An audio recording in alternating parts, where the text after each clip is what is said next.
Hey everyone, I'm currently in Tokyo, actually in front of the Japan Meteorological Agency, and today we'll be going inside and having a look around at what they use for forecasting the weather here in Japan, but not just there, the entire Western Pacific as far as typhoon forecasting. I'll be joined by Dr. Vakasa as well. Last week we were there at Pagasa, or the Philippine Met Agency in Manila, so today, this week, taking a look around here in Tokyo. So that's the building behind me.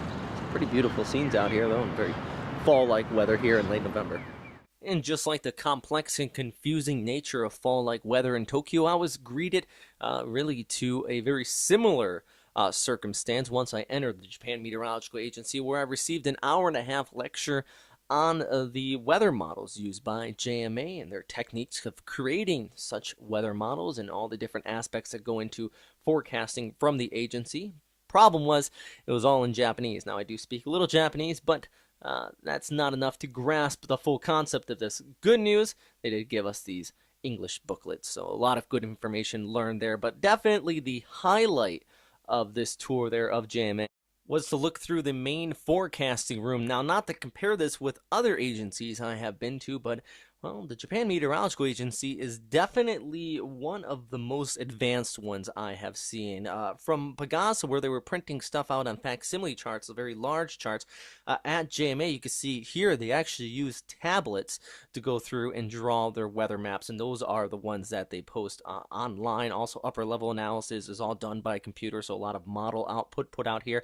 But by no means is there a shortness of staff, and it doesn't mean that models are doing a lot of the work, because there was a full crew of what looks like experienced meteorologists at each one of these stations. You see the air pollution, 1 week forecast, daily forecast, aviation, tropical forecasting, the head meteorologist, and then the local meteorologist.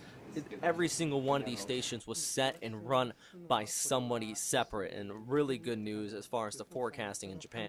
Now, I know sometimes here at Westpac Weather we do disagree with JMA's track, but they are the official agency, and there is a reason for that. Their weather forecasting office here is just massive, very high budgeted, and there is a lot of experienced people working there, and that is one reason why we often use their track for the official track. So a lot of information used there, and definitely something that I would recommend anybody, if you do get the chance in Tokyo, to take a tour there at the JMA offices. Do stop by.